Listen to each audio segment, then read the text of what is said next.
think it's very normal and fair to be concerned with how you would approach the conversation of transgender people with children. I mean, I've thought about it with my own son, right?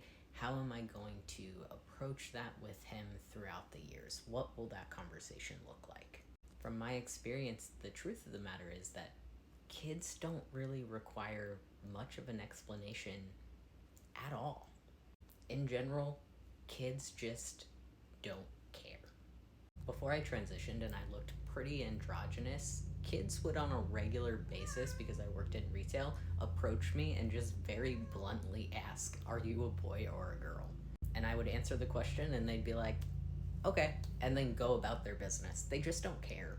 One of my nieces is around 8 years old. She knew me very well before I transitioned, and she knows me very well now. And that conversation simply looked like, "Hey, you call this person Uncle Oliver now." And she said, "Okay." And that was it. She didn't care. And when they do ask questions, it's pretty easy to give them a very simple answer that would make sense for them at their age.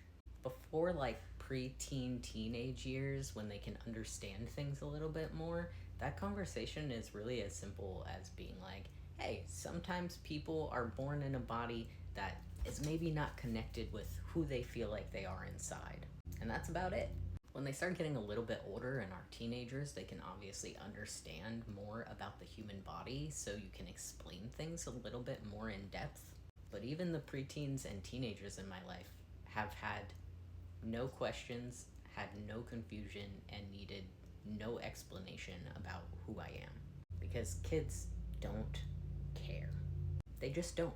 They only care if they've been taught to care about these things. They only care if they've been taught to think it's weird if somebody is different